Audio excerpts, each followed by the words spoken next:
Paris visit ചെയ്യാൻ വരുന്ന ഞങ്ങളുടെ ഫ്രണ്ട്സിനെയും റിലേറ്റീവ്സിനെയും ഞാനും പ്രേമിയും കൊണ്ടുപോകുന്നൊരു സ്ഥലമുണ്ട്. ആ സ്ഥലത്തേക്കാണ് ഇന്ന് ഈ ഒരു വ്ളോഗിലൂടെ ഞങ്ങളെ കൊണ്ടുപോകുന്നത്. ഞങ്ങളുടെ ഫേവറേറ്റ് സ്പോട്ടാണ്. ഞങ്ങൾ കൊണ്ടുപോയ മിക്ക ഫ്രണ്ട്സും റിലേറ്റീവ്സും ഞങ്ങളോട് പറഞ്ഞൊരു കാര്യമുണ്ട്, ഇങ്ങനത്തെ ഒരു സ്ഥലമുണ്ടെന്ന് ഞങ്ങൾ അറിഞ്ഞിരുന്നില്ല, ഞങ്ങളുടെ ലിസ്റ്റിൽ ഉണ്ടായിരുന്നില്ല, പക്ഷേ ഞങ്ങളെ കൊണ്ടുപോയത് എത്ര നന്നായി, ശരിക്കും മിസ്സായി പോയേനെ എന്ന്. അപ്പോൾ ഉറപ്പായിട്ടും നിങ്ങൾക്ക് ഇഷ്ടമാകും. അപ്പോൾ എല്ലാവർക്കും ഈ ഒരു ചാനലിലേക്ക് സ്വാഗതം.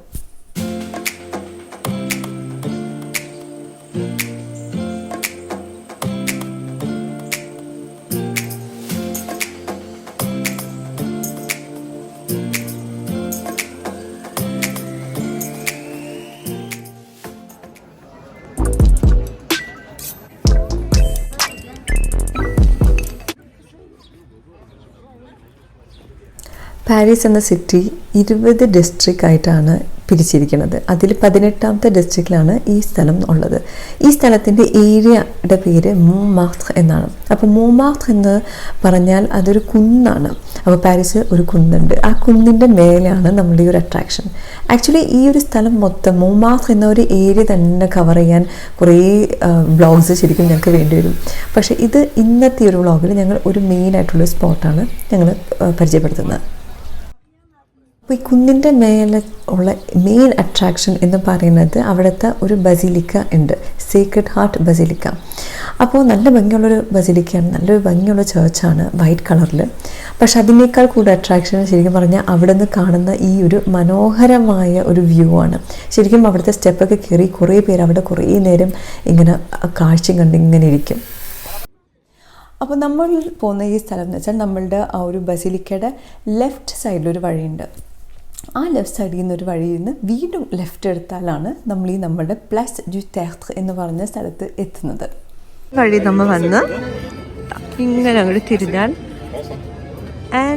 ഇവിടെയാണ് സ്ഥലം. അങ്ങനെ നമ്മൾ ലെഫ്റ്റിലേക്ക് തിരിക്കുമ്പോൾ നമ്മളുടെ ഈ ഒരു പ്ലസ് ഡു തെർട്രെയിലെത്തിയാണ്. അപ്പോൾ പ്ലസ് ഡു തെർട്രെന് വേറൊരു പേരും കൂടിയുണ്ട്, Le carré au peintre. Carré means square, au peintre എന്ന് പറഞ്ഞാൽ പെയിൻറ്റേഴ്സിൻ്റെ സ്ക്വയർ, പെയിൻറ്റേഴ്സിൻ്റെ ചതുരം.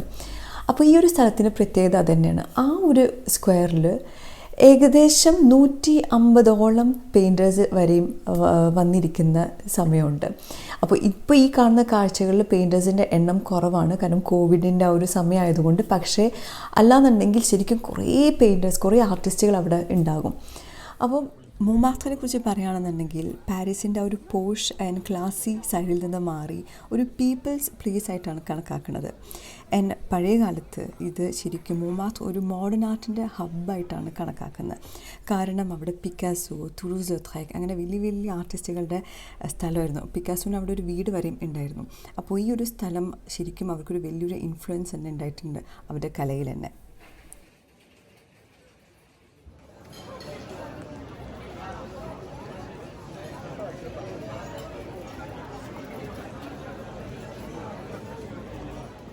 ഇവിടെ 2 രീതിയിലാണ് ആർട്ടിസ്റ്റുകൾ വർക്ക് ചെയ്യുന്നത്. ഒരു ഗ്രൂപ്പ് ഓഫ് ആർട്ടിസ്റ്റ് ചെയ്യുന്നതെന്ന് വെച്ചാൽ അവർ നമ്മളുടെ പോർട്രേറ്റ്സ് വരക്കാൻ വേണ്ടിയിട്ട് അവിടെ ഇരിക്കുകയാണ്.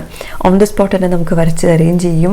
അത് നമ്മൾക്ക് ഇഷ്ടമുള്ള എന്ത് സ്റ്റൈലാണ് എന്ന് ആഗ്രഹം എന്നുണ്ടെങ്കിൽ അത് ജസ്റ്റ് നമ്മൾ റൗണ്ട് ചെയ്താൽ പല രീതിയിലും വരക്കുന്ന ആൾക്കാരെ നമുക്ക് കാണാം. പിന്നെ വേറൊരു കാറ്റഗറി ആർട്ടിസ്റ്റ് ചെയ്യുന്നതെന്ന് വെച്ചാൽ അവർ ഓൾറെഡി വരച്ച അവരുടെ പെയിൻറ്റിങ്സ് വിൽക്കാനും എക്സിബിറ്റ് ചെയ്യാൻ വേണ്ടിയിട്ടുമാണ് അവിടെ വന്ന് നിൽക്കുന്നത്. ഈ ഒരു വീഡിയോയിൽ ഞാൻ മാക്സിമം ബാക്ക്ഗ്രൗണ്ട് മ്യൂസിക് അധികം ഇടാതെ ഞാൻ നോക്കുകയാണ്. കാരണം ഒരു സ്ഥലം നമ്മൾ വിസിറ്റ് ചെയ്യുമ്പോൾ ശരിക്കും അവിടുത്തെ കാഴ്ചകളുടെ അത്രയും തന്നെ ഇമ്പോർട്ടൻ്റ് ആണ് അവിടെയുള്ള മണം. പക്ഷേ അത് നമുക്കൊന്നും ചെയ്യാൻ പറ്റില്ല. പക്ഷേ അവിടെയുള്ള ശബ്ദങ്ങൾക്ക് ഭയങ്കര ഒരു ഇമ്പോർട്ടൻസ് ഉണ്ടെന്ന് എനിക്ക് തോന്നിയിട്ടുണ്ട്. മോൺമാർട്രെ എന്നൊക്കെ പറയുന്ന ഒരു സ്ഥലത്ത് ഞാൻ പറഞ്ഞില്ലേ, അവിടുത്തെ ഒരു ബഹളവും ഒരു രസമാണ് കേൾക്കാനായിട്ട്. ഇനി അഥവാ ഒന്നുമില്ലാന്നുണ്ടെങ്കിൽ തന്നെ എവിടെയെങ്കിലുമൊക്കെ ഒരു മ്യൂസീഷ്യൻ എന്തെങ്കിലുമൊക്കെ മ്യൂസിക് ഇങ്ങനെ പ്ലേ ചെയ്തിട്ടുണ്ടാകും, എന്തെങ്കിലും ഒരു ഇൻസ്ട്രുമെൻ്റ് ഇങ്ങനെ വായിച്ചുകൊണ്ടിരിക്കുന്നുണ്ടാകാം. അപ്പോൾ അതൊക്കെ ആ ഒരു സ്ഥലത്തിൻ്റെ ഒരു പ്രത്യേകതയായിട്ട് തന്നെ എനിക്ക് തോന്നിയിട്ടുണ്ട്. അത് എങ്ങനെയെങ്കിലും നിങ്ങളിൽ എത്തിപ്പിക്കണം എന്ന ഒരു ഉദ്ദേശം കൊണ്ടാണ് ഞാൻ ബാക്ക്ഗ്രൗണ്ട് സ്കോർ അധികം ഇടാണ്ട് നോക്കാം. മാക്സിമം ഞാൻ അവോയ്ഡ് ചെയ്യും കംപ്ലീറ്റ്ലി.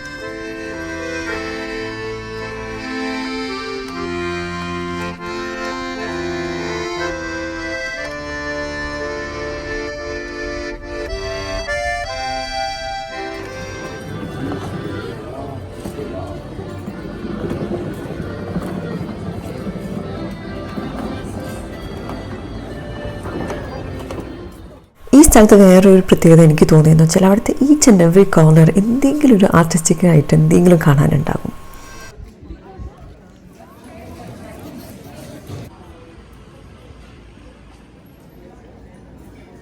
അപ്പോൾ ഈ പ്ലസ് ഡു തിയേറ്ററിൻ്റെ വേറൊരു പ്രത്യേകത എന്ന് വെച്ചാൽ ഞാൻ പറഞ്ഞല്ലോ ഇതൊരു സ്ക്വയറാണെന്ന്. അപ്പോൾ സ്ക്വയറിന് ചുറ്റും ഈ പെയിൻറ്റേഴ്സ് നിൽക്കുന്നതിന് ചുറ്റും ഉള്ള സംഭവം എന്ന് വെച്ചാൽ കുറേ നല്ല റെസ്റ്റോറൻറ്റ്സ് ആൻഡ് സൂവനിയർ ഷോപ്സ് ഒക്കെ ഉണ്ട്. അപ്പോൾ അതുകൊണ്ട് തന്നെ ഭയങ്കര അനിമേറ്റഡ് ആണ്, അവിടുത്തെ ബഹളവും ഒക്കെ ഉണ്ട്. അപ്പോൾ ഞങ്ങൾ ഈ പ്രാവശ്യം ചെയ്തതെന്ന് വെച്ചാൽ എന്ത് വന്നാലും ഇതൊന്ന് എക്സ്പീരിയൻസ് ചെയ്യണം എന്ന് വിചാരിച്ചിരിക്കണം. ഞങ്ങൾ അവിടെ നിന്ന് ഇപ്പോഴും വല്ല കോഫി, ഹോട്ട് ചോക്ലേറ്റ് അങ്ങനെ എന്തെങ്കിലുമൊക്കെ കഴിക്കാൻ, അല്ലാതെ ഇത് അവിടെ പോയിട്ട് ഇതുവരെ ലഞ്ചൊന്നും കഴിച്ചില്ല. അപ്പോൾ ഈ പ്രാവശ്യം ഞങ്ങൾ വിചാരിച്ചാൽ നമുക്കതൊന്ന് ട്രൈ ചെയ്യാമെന്ന് പറഞ്ഞിട്ട് അവിടെ ആ ഒരു സ്ക്വയറിലുള്ള ഒരു റെസ്റ്റോറൻറ്റിൽ തന്നെ ഞാനും പ്രമിയും ഭക്ഷണം കഴിക്കാൻ പോയി. ഫ്രഞ്ചുകാർ ഒരുപാട് എൻജോയ് ചെയ്യുന്നൊരു സംഭവമാണ് ലി കഫേ അ ടെറാസ് എന്ന് വെച്ചാൽ കോഫി ഷോപ്പിൽ തന്നെ പക്ഷെ പുറത്തിരുന്ന് ഭക്ഷണം കഴിക്കുക അല്ലെങ്കിൽ പുറത്തിരുന്ന് കോഫി കുടിക്കാം. ഈ ചുറ്റുമുള്ള റെസ്റ്റോറൻറ്റ്സിൻ്റെ പ്രത്യേകത എന്ന് വെച്ചാൽ അവർക്ക് ഒരു സ്പേസ് ഉണ്ട്, ഈ സ്ക്വയറിൻ്റെ ഉള്ളിൽ തന്നെ ഒരു സ്പേസ് ഉണ്ട് അവരുടെ റെസ്റ്റോറൻറ്റിന് വേണ്ടിയിട്ട്. ഞങ്ങളങ്ങനെ അത് എക്സ്പീരിയൻസ് ചെയ്തു. കഴിച്ചത് ഇതൊക്കെയാണ്: ഒരു ഫ്രഞ്ച് ഓംലെറ്റ്, വേറെ വിഷ്വൽസ് ഉണ്ടായിരുന്നു ഞങ്ങൾ കഴിച്ച ഫുഡിൻ്റെ, പക്ഷേ അത് എവിടേക്കോ നഷ്ടപ്പെട്ടു പോയി. പക്ഷേ ദാറ്റ്സ് ഓക്കെ, കാരണം മെയിൻ അട്രാക്ഷൻ ഫുഡായിരുന്നില്ല, ഈ കാണുന്ന ഈ ഒരു സ്ഥലം തന്നെയാണ്. പോയ റെസ്റ്റോറൻറ്റ് ലുസാബു ഹൂഷ് എന്ന് പറയുന്ന റെസ്റ്റോറൻ്റാണ്. അപ്പോൾ അതിൻ്റെ ലൊക്കേഷനൊക്കെ ഞങ്ങൾ ഇതിലിടുന്നതാണ്, ഇൻഫോ ബോക്സിൽ ഇടുന്നതാണ്, ചെക്ക് ചെയ്യാം. നിങ്ങൾ അവിടെ പോകുകയാണെന്നുണ്ടെങ്കിൽ തീർച്ചയായിട്ടും ഈ റെസ്റ്റോറൻറ്റ് പിക്ക് ചെയ്യരുത്. നല്ലൊരു ഫുഡ് കഴിക്കാൻ വേണ്ടിയിട്ടാണ്, നല്ല ഭക്ഷണം കഴിക്കാൻ വേണ്ടിയിട്ടാണെങ്കിൽ ഞങ്ങൾ ഒട്ടും റെക്കമെൻഡ് ചെയ്യില്ല. മറിച്ച് നിങ്ങൾ ആ ഒരു സ്ഥലത്തുള്ള വേറെ ഏതെങ്കിലും റെസ്റ്റോറൻറ്റിൽ നിങ്ങൾ പോകുക, പറ്റുമെങ്കിൽ ഇതൊന്ന് എക്സ്പീരിയൻസ് ചെയ്യുക. അവിടെ ആ സ്ക്വയറിൻ്റെ മിഡിലിരുന്ന് ഭക്ഷണം കഴിക്കാനുള്ള ഒരു ഓപ്പർച്യൂണിറ്റി നിങ്ങൾക്കുണ്ടെന്നുണ്ടെങ്കിൽ പ്ലീസ് ട്രൈ ചെയ്യുക. കാരണം അടിപൊളിയാണ്, നല്ല രസമാണ്, ഭയങ്കര ഒരു അറ്റ്മോസ്ഫിയറാണ്. ശരിക്കും നമുക്ക് കുറച്ച് നേരം അവിടെ എന്തൊരു തിരക്കുണ്ടാകുന്നുണ്ടെങ്കിൽ പോലും ഒന്ന് റെസ്റ്റ് ചെയ്യാൻ നമുക്ക് തോന്നിപ്പോകും. അത്രയും നല്ലൊരു സ്ഥലമാണ്.